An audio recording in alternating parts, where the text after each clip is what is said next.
Fred on line number one in Utica. Good morning, Fred. Good morning. How are you? Oh, this is Fred.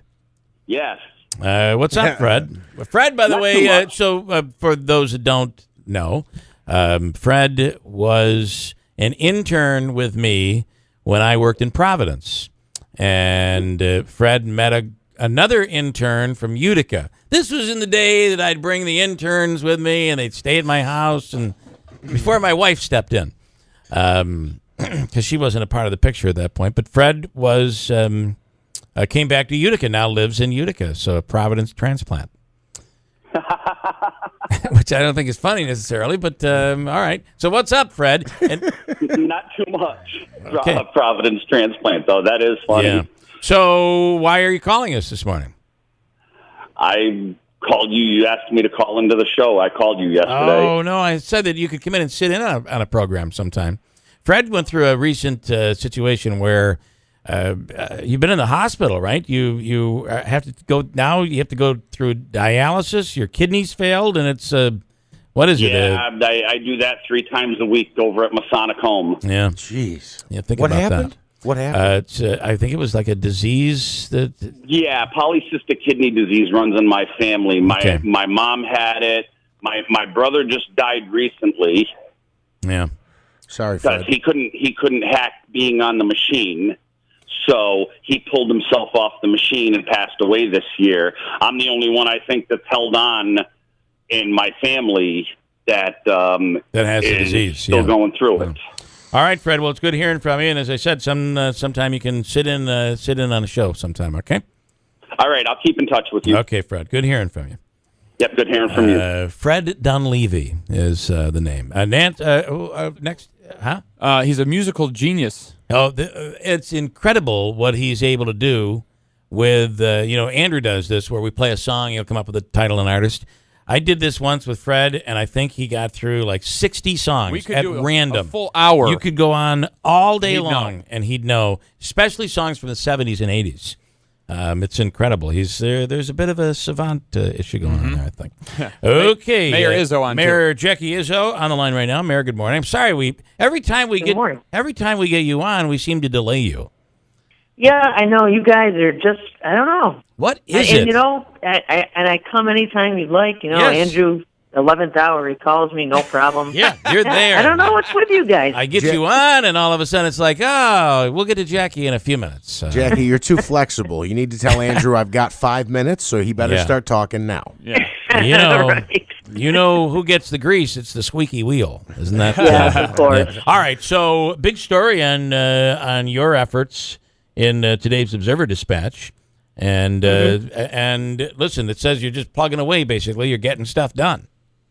Yes, that's exactly what's happening. You know, when you come into office, there's a lot of things to be done, but you've got to have a plan, and we did have a plan, and that was to figure everything out, to discuss with department heads and employees what was actually going on in their departments, so we would be better ready to put together the 2017 budget. Everything leads up to putting up the budget for the next year. Right. And are you looking at? I mean, are you able to get control of this? Are you able to keep people? You've got insurance costs that are always an issue. Obviously, labor issues. How are you controlling that? Well, you know, it's very difficult no matter what business you're operating. A lot of them have the same issues. There's always issues with employees and healthcare. You know, the main issue here, I think, is we have about $19 million in salary, but we also have almost $10 million in healthcare premium. So the healthcare premiums are growing faster than any other line item in the budget, and that doesn't look like it's going to slow down. On the national scene, they're saying that Obamacare premiums are going to rise some double digits. In New York State, healthcare premiums, Blue Cross Blue Shield was just given the go-ahead to raise premiums almost double digits. So you're going to have this constant increasing in healthcare costs. And the other thing that municipalities deal with is legacy costs. What is it costing us for retired employees? Right. I mean, years ago, when they were trying to attract employees to public service jobs, they incentivized it with paid health care, Great after benefits. you're retired. Yeah. Those types of things because they were having a hard time attracting people. The one thing they didn't factor in was the fact that the healthcare system would make such strides to keep people healthier. Mm-hmm. So what's happening is we are carrying some of these people 30-plus years. And I don't know that will be sustainable forever across all governments. Yeah, I mean, listen, we're seeing it in the private industry, right? The days of the pensions, and you really have to invest in your own programs today. There are still those pensions that are out there, but it's I'm not sure how long of a life they're going to have. Well, last year during the campaign, when I met with several of employees or unions, they would bring up health care. And when they told me what their payment was, their contribution, and then when I looked to see what the increases were, I told them, I said, look, I'll tell you what I'm paying in the private sector. Mm-hmm. When I would tell them that, they said, no, you can't be. And I said, yes, we are. So there is not a realization really yet in these Cadillac-type plans of what the actual cost of health care is. And as far as pensions are concerned, we're probably getting mostly away from the Tier 1 era, but Tier 1 employees basically had a couple of options.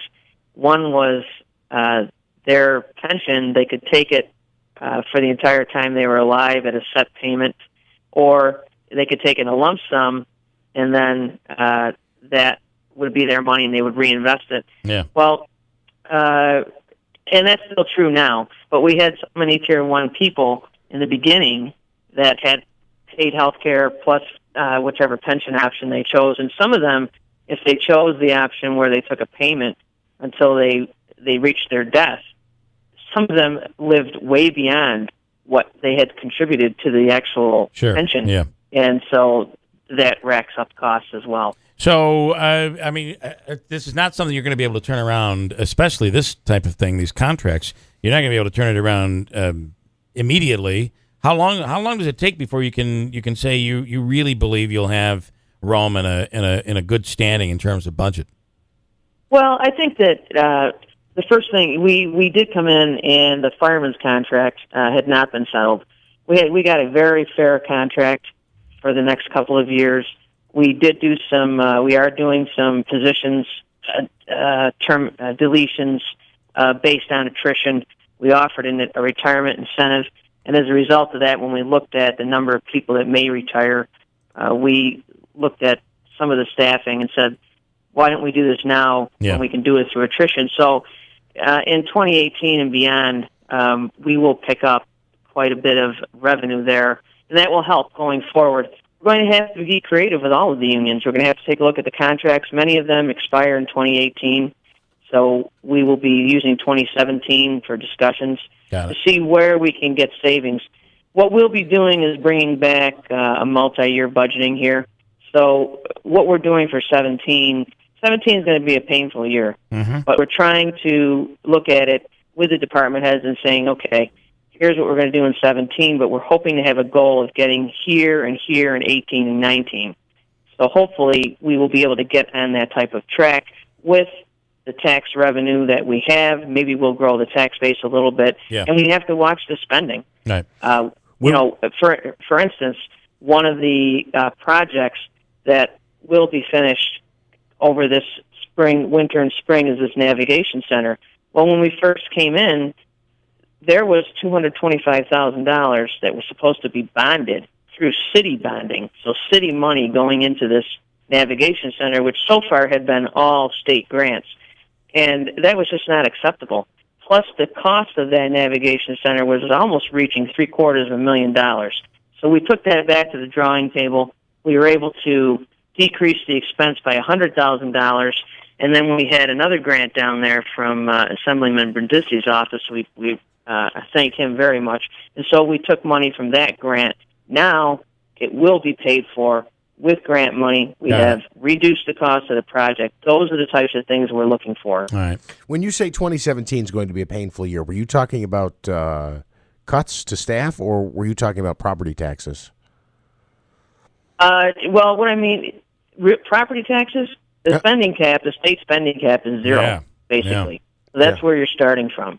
So somehow we've got to get a budget that is zero So no, I don't. I'm not saying that we're having layoffs. No, we're doing everything we can to not do that. In fact, what we've done is we have left positions open where people have retired or have left city service for whatever reason this year, and we're doing that for a reason. Mm-hmm. We know that coming into putting the budget together, we may need to leave some of those in the budget, but not filled.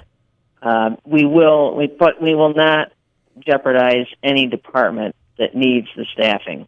Listen, So- the tax cap sounds also positive for all of us. The problem is it strangles municipalities, it strangles school districts. It puts everybody in a position where it's almost impossible to raise the money needed. And ultimately, what are you left to do? You have no choice but to cut. The problem with it is not with the tax cap. I think everyone agrees they want to do that anyway. Yeah. The problem lies in Albany. You cannot mandate a tax cap if you refuse to reform some of your own policies, some of your own mandates Mm-hmm. that you're throwing back to the municipalities to fund. So it's a double-edged sword. Yeah. So you're putting the municipality in a situation of having to the requirements of employees, and requirements of contracts, requirements of building projects, where you have laws that tie you to prevailing wage and things like that. That boosts project costs Right. 20% sometimes. Yeah, most of these mandates, that the phrase "unfunded," the label "unfunded mandates" seems so cliche, but when you really look at it, it's probably the biggest problem today that the municipalities face. There is no question. Yeah. It definitely is, because regardless of anything else, we have to follow the law, of course, and it trickles down. So the further down you get from the top, the more strangled you are. Mm-hmm. Mayor Jackie Izzo in Rome. So 2017 is going to be some growing pains, we could call it that, a little difficult, but you're on the road to trying to turn things around there and turn that budget around. We appreciate your time this morning. Yes, thank you. And remember that we're dealing with a budget that we were left with that has unfunded revenue in it as well, so we have to make that up at the same time. Got it. Next time, we'll make sure Andrew gets you right in. That's the key. I appreciate that, guys. All right, Jackie Izzo, Have a thanks. great day. Thanks so much. A quick Bye-bye. break. We'll come right back. This story out of Baton Rouge with the flooding and the woman going into the water and yelling for her dog is incredible. If you've not seen the video, we're going to post it up in our show notes today. We'll come right back and talk about that and play the audio when we come back at WIBX.